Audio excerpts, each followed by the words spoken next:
ассалому алайкум бинандагони азизу арҷманд, нашри навбатии барномаи иттилоотии пайғом манзури шумост. бо мақсади ошноӣ пайдо кардан аз ҷараёни омодагиҳо ба истиқболи 35-мин солгарди истиқлоли давлатии ҷумҳурии Тоҷикистон, бунёди иншооти гуногун ва аюдати собиқадорони меҳнат, раиси шаҳри Панҷакент Абдухолиқ Холиқзода дар ҷамоати деҳоти Хурмӣ сафари корӣ анҷом дод. дар идомаи боздиди корӣ дар ҷамоатҳои деҳот, раиси шаҳри Панҷакент дар ҷамоати деҳоти Хурмӣ сафари корӣ анҷом дода, нахуст бо корҳои соҳилмустаҳкамкунӣ дар соҳили дарёи Зарафшон шинос гардида, ба масъулони дахлдор ҷиҳати идомаи ин корҳо дар мавзеъҳои осебпазир дастур дода шуд. дар заминаи сиёсати маорифпарваронаи пешвои муаззами миллат, президенти ҷумҳурии Тоҷикистон муҳтарам Эмомалӣ Раҳмон ва дастурҳои раиси вилояти Суғд Раҷаббой Аҳмадзода бо иқдоми мақомоти иҷроии маҳаллии ҳокимияти давлатии шаҳри Панҷакент сохтмони нотамоми муассисаи таҳсилоти миёнаи умумии рақами 31-и деҳаи озодагони ҷамоати деҳоти Хурмӣ идома дода мешавад. зимни боздид аз рафти корҳои сохтмонӣ иттилоъ дода шуд, ки бинокорони ширкати Зафарсохтмон деворбардории қабати сеюми биноро анҷом дода, ҳоло ба бомпӯшкунӣ ва сохтмони daҳлези пайванди он бо бинои қисмати асосии таълимгоҳ машғул ҳастанд. бинои мазкур аз 18 синфхона иборат буда, барои фарогирии 900 нафар хонанда дар ду баст пешбинӣ шудааст ва баъди анҷоми сохтмон норасоии ҷой дар таълимгоҳ пурра бартараф мешавад. бо мақсади сазовор истиқбол гирифтани 35-солагии истиқлоли давлатии ҷумҳурии Тоҷикистон дар шаҳр ва ҳудуди ҷамоатҳои деҳоти Панҷакент корҳои ободониву созандагӣ бо бунёди иншооти гуногун бо вусъат идома дорад. дар ҳамин замина бо дастгирии мақомоти иҷроии маҳаллии ҳокимияти давлатии шаҳри Панҷакент бо мақсади таъмини иншооти сохташаванда бо хишти пухта дар ҳудуди ҷамоати деҳоти Хурмӣ сохтмони коргоҳи истеҳсоли хишт оғоз гардид. раиси шаҳри Панҷакент Холиқзода Абдухолиқ зимни шиносоӣ бо рафти сохтмон ин иқдоми соҳибкор Абдувакил Ҷумаевро зарурӣ арзёбӣ намуд ва дастур дода шуд, ки коргоҳ дар муҳлати пешбинишуда бо насби таҷҳизоти замонавӣ мавриди истифода қарор дода шавад. бо бунёди ин коргоҳ эҳтиёҷоти ширкатҳои бинокорӣ ва аҳолӣ бо хишти пурра бо харҷи кам таъмин карда мешаванд. бо рушди раванди бунёдкорию созандагӣ, ки дар заминаи дастурҳои президенти ҷумҳурии Тоҷикистон муҳтарам Эмомалӣ Раҳмон ва супоришҳои раиси вилояти Суғд Раҷаббой Аҳмадзода, ҳоло дар шаҳри Панҷакент ба истиқболи 35-солагии истиқлоли давлатии ҷумҳурии Тоҷикистон бунёди иншооти гуногун бо вусъат идома дорад, истеҳсоли маҳсулоти бинокорӣ роҳандозӣ мешавад. ташкили ду коргоҳи хурди истеҳсоли пеноблок дар деҳаҳои Ҳавзак ва Хуррамободи ҷамоати деҳоти Хурмӣ аз ҷумлаи ҳамин иқдоми соҳибкорони маҳаллӣ мебошад. зимни боздид аз ҷамоати мазкур раиси шаҳри Панҷакент Холиқзода Абдухолиқ бо фаъолияти ин коргоҳҳои хурд, ки соҳибкорон Маҳмадқул Хоҷамқулов ва Ҳасанбой Суюнов ташкил карданд, шинос шуд ва ин иқдоми онҳо барои рушди бинокорӣ дар деҳот муҳим арзёбӣ гардид. пеноблок масолеҳи нави бинокорӣ буда, аз семент, оҳак ва моддаи махсуси кимиёӣ омода шуда, нисбати хиштҳои сементӣ хеле сабук аст ва барои деворҳои байни хонаҳо истифода мешавад. дар шаҳру деҳоти Панҷакент баҳри рушди ҳунарҳои мардумӣ ва дастгирии ҳунармандон имтиёзҳои зиёд ба роҳ монда шудааст. сокини деҳаи Ҳавзаки ҷамоати деҳоти Хурмӣ Баҳрулло Нарзуллоев аз ҷумлаи ҳунармандонест, ки аз ин имкониятҳо бо самар истифода мекунад.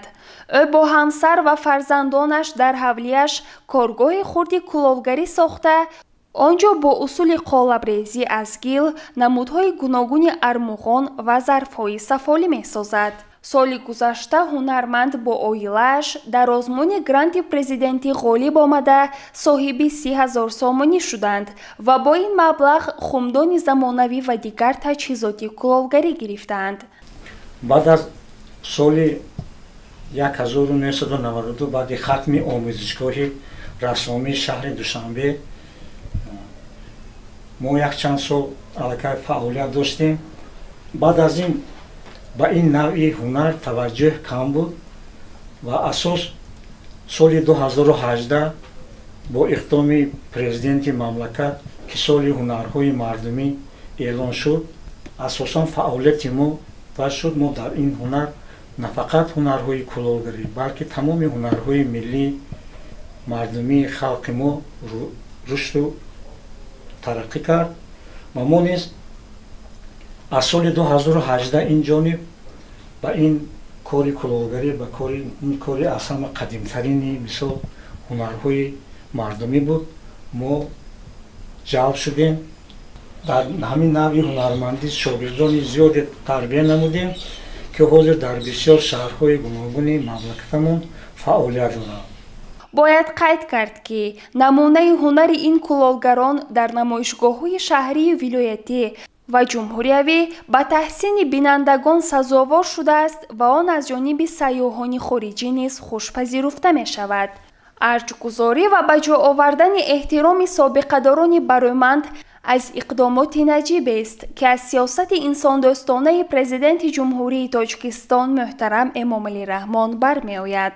و سابقه‌داران مهنت اشخاص برومند که سالیان زیاد در ساحه‌های گوناگون خواجگی خلق فعالیت کرده شاگردان زیاد تربیت نمودند همیشه زیر توجه و غمخوری‌های حکومت مملکت قرار دارند. رئیس شهر پنجکند خالقزاده عبدالخالق در ادامه سفر کاری در جماعت دهات خرمی در دهه هفزک با سابقه‌دار مهنت خواجه مراد موسویف که سالیان زیاد در رشد ساحه معارف و کشاورزی سهم گذاشته است دیداربینی نمود. ضمن صحبت صمیمی سابقه‌دار مهنت آموزگاری ورزیده اظهار داشت که در سالهای پیش با مشکلات زندگی و وضع مرکب سالهای جنگ شهروندی نگاه نکرده ما فعالیت می‌کردیم تا شاگردان باسواد را تربیت نماییم و آنها در آینده در آبادی و پیشرفت وطن عزیزمان سهم گذار باشند. در آن سالهای وزنین ما به آینده نیک تاجیکستان باوری داشتیم و با همین آرزو و نیت‌های نیک آن روزهای سخت را پشت سر کردیم. 11 سال در ایتالیا مقطع شده کار کردم. هم وقت صاحب اسپورت کامد هم وقت با معلومه تاجیکستان ناتنجی بود دوتا میدانتان یک تا خلیب کار کردیم یک تا خلیب با هر روز یک تا خلیب می‌بیارد آموزگارا با حسن کردیم میتیم خودم یک تا خلیب نمیگیرم صاحب خودم بودگی یک تا خلیب کدام آموزگارا آیلش میل شود هم میتیم همه چیز نقص شد تینجی آرامش شد انا معلومه با من میگفت آدم رفقا خدا خواهد آینده ناز میشه پیشوای ملت ما هست ما هیچ وقت گوشنگی نمیمونیم گفتم این من دیدم خدا ما رحمت جناب عالی پیشوای ملت با رئیس شهر پنجکند با سابقه‌دار خواجه مراد موسویف برای خدمت‌های ارزنده‌اش از نام مقامات اجرایی محلی حکومت دولتی شهر پنجکند اظهار سپاس نمود.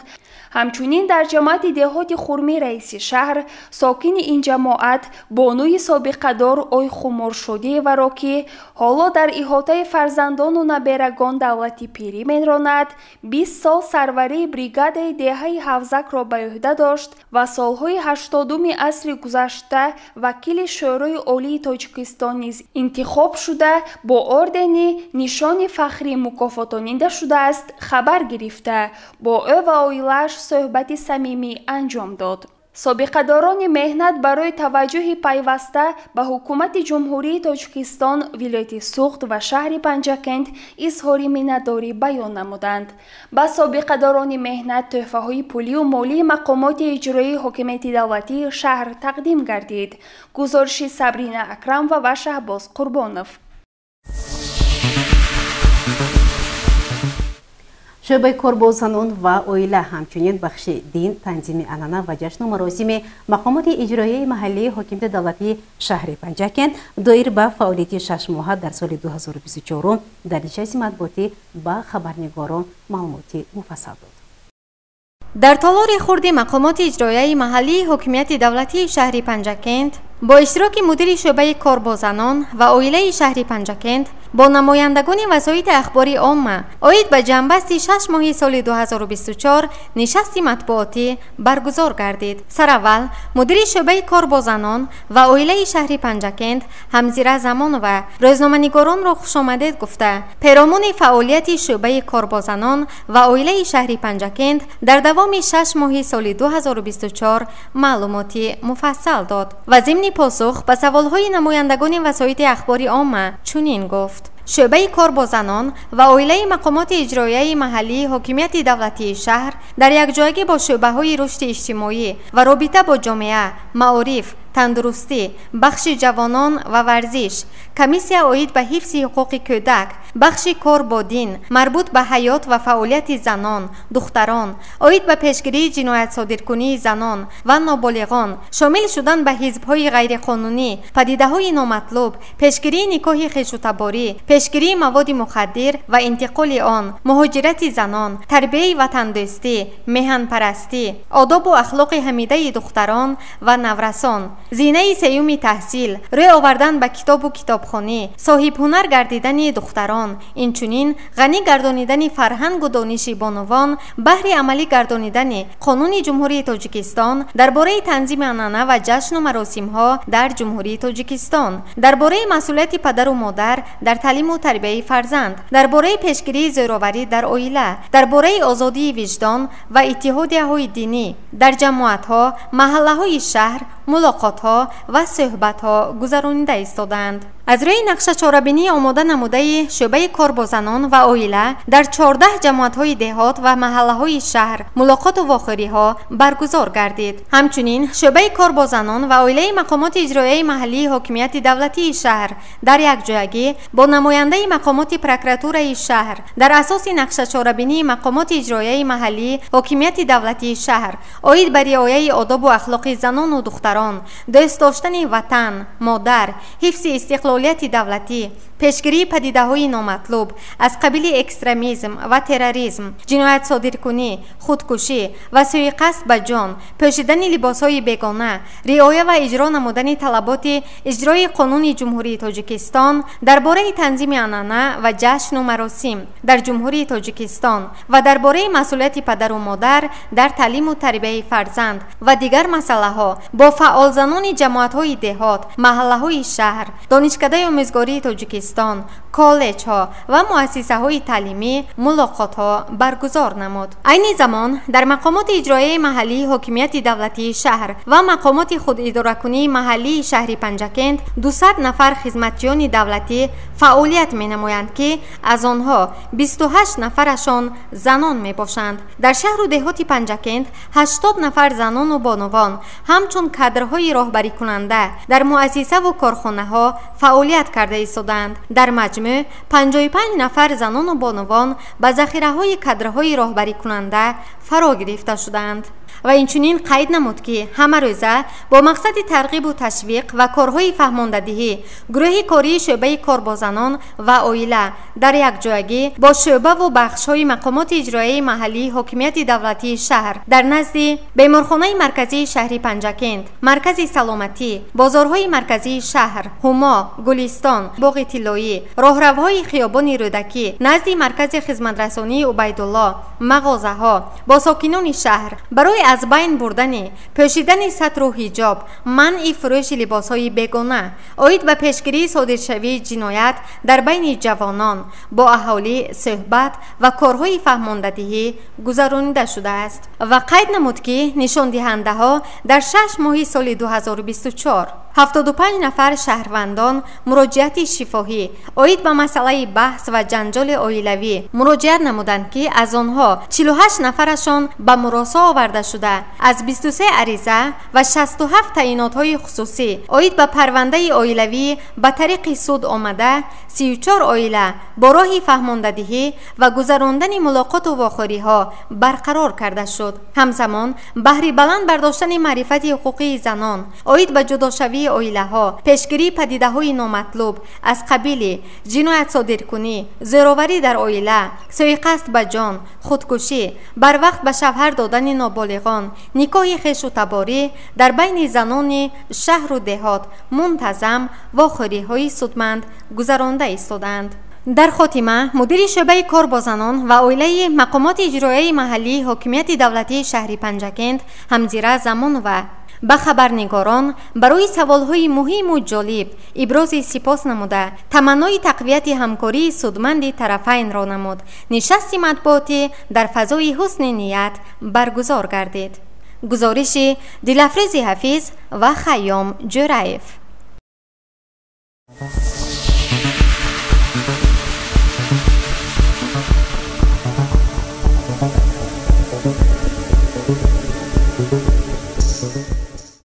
ادامه برنامه اطلاعاتی پیغام. در اداره بخش حفظ محیط زیستی شهر پنجکند نشست مطبوعاتی برگزار گردیده راهبرتی بخش با سوالهای روزنامه‌نگاران پاسخهای مشخص داد. متوجه باشید به گزارش دیگری برنامه. با اشتراک راهبریت شعبه حفظ محیط زیستی شهر پنجکند و ریاست کشاورزی شهر و نمایندگان وسایط اخباری عامه نشست مطبوعاتی عاید به جنبستی فعالیت 6 ماهه اول سال روان دایر گردید. سردار شعبه حفظ محیط زیستی شهر پنجکند شهرت اسماعیلوف قید نمود که در نیم سال اول سال جاری از طرف شعبه حفظ محیط زیستی شهر با مقصد تازه و آزاده نمودن محیط، اکسیهای تازگی محل، تازگی ساحل 2024 تازگی شاهراه و عملیات هوایی تازه گذرانیده شد. برای رعایت نکردن طلبات‌های قانونی جمهوری تاجیکستان درباره حفظ محیط زیست و درباره معاملات با پرتوها نسبت 115 نفر شهروندان با مبلغ 15612 سومانی جریمه ستانیده شد. از طرف متخصصان شعبه نسبت شهروندان و کارکنان تشکیلاتی که طلبات‌های قانون جمهوری تاجیکستان درباره حفظ محیط زیست و دیگر سند و معیارهای حقوقی که وابسته به حفظ محیط زیست است برای رعایت نکردنشان در دوام 6 ماه از طرف شعبه نسبت 334 نفر شخصان واقعی و حقوقی پروتکل‌های خوارمکنی معمولی ترتیب داده شده. نسبت آنها جزا در نمود جریمه به مبلغ 55284 سومانی تطبیق کرده شده است که تا دوره ثبوتی از این حساب 48731 سومانی است. تا دوره ثبوتی بود، تا این دوره قریب به پورگی رانده شده است. تا دوره ثبوتی در 6 ماه 48731 سومانی رانده شده است. سنجش ها نشان داد که از طرف رئیسان جماعت‌های دهات، رئیسان محله و برخی از ساکنان عاید به اجرای قرار رئیس شهر پنجکند درباره تشکیل نمودن پرتوگاه و پرتافتن پرتو در ساعت و جایی معین شده به اهمیتی و خنک نظری ظاهر می‌نمایند. کارهای فهماندهی در این سمت سست به راه مانده شده است. از طرف کمیته ما در مرکز شهر 5 عدد پرتوگاه زمانوی ساخته و استفاده دادیم. یکتاش من اروپا روی چونی گایره این طرف و من پیشی بروزه شیشه میگن چی میگن تا تخمتی دیگه موندگی یکی ایسوبی پس بدن مرکز اکولوژی احوالی بینی ای خطوی موندگی تو پرتوگوی رسمی که باید طرف را موندگی خیلی ممکن 300 متر نه 350 متر. یکی هستن شهروندوی که بین هر دم زندگی میکردگی با پرتوشون راده موبایل جمعه یه ایسوبی پس بدن بعد از طرف ما قید کرده گذاشتیم و کارمندان شخصی مسئولی کارکنه بودی دولتی توجه مزید کامل جریمه کردن دوتا رئیسی محلوی که افلاس بودن. رجای کاری است مثال از ساعت 7 بگونی تو ساعت 12 شب و تو ساعت 6 سحر مردم باید تفروشون برانه که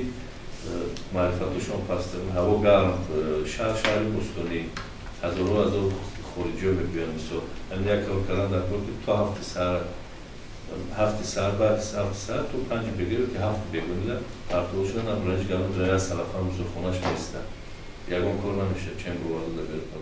در نظر است که برای پرتو برداری تکنیک‌های ضروری موثر خریداری کرده می شود. اظهار داشت شهرت اسماعیلوف. مسئله سریع وقت نگرفتن نبودن تکنیک‌های لازم خریداری کردن تکنیک با بردارم بزرگ نزدیمه تکنیکم سهر در جلسه نظارت نظارتشی هم طرف حضور خودت داشتم سپارش دادن رئیس مدیریتی مثلا مقالات بزرگ و خریداری کردن دو تا تکنیک نه فکر می‌کنم که خیلی نازم بشه. муаммои дигаре ки кормандони шӯъбаи ҳифзи муҳити зистро ба ташвиш овардааст ин худсарона буридани дарахтон махсусан ҷангалзорҳо мебошад. дар давраи ҳисоботӣ нисбати 22 нафар шаҳрвандон ба маблағи наздик 29 000 сомонӣ ҷарима ситоида шуд. дар самти қонуни ҷумҳурии тоҷикистон дар бораи ҳифз ва истифодаи олами наботот ҳайвонот ва захираҳои моҳӣ бошад амалиётҳои гуногун гузаронида шуда нисбати 13 нафар ҷарима карда шуд. санҷишҳо нишон дод ки дар давоми 6 моҳи аввали имсола нисбат ба дигар шаҳру ноҳияҳо дар шаҳри Панҷакент шикори моҳӣ кам шудааст. дар давраи тухмгузории моҳӣ корбарӣ кардан дар Зарафшон به غیر از شیرمایی دیگر نمودی موضوع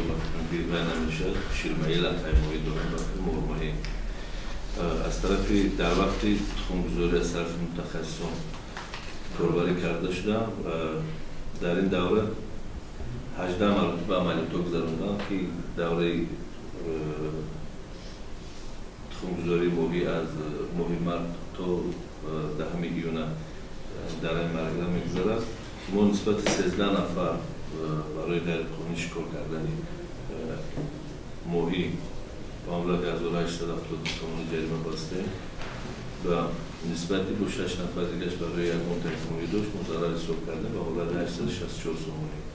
که مبلغ را پرورد کردیم و برای بررسی دو پرونده هم پرونده معمولی مانند برای چراجویی و سودی شهر پنجاکент پیشنهاد کردیم. бино ба гуфти сардори шӯъбаи ҳифзи муҳити зисти шаҳри Панҷакент Шӯҳрат Исмоилов кормандони шӯъба барои нимсолаи дуюми соли равон баҳри ободиву тозагӣ ва пироста намудани намуди шаҳр боз ҳам кӯшиш ба харҷ дода баҳри гулгулшукуфии диёри Азизамон саҳмгузор хоҳанд шуд.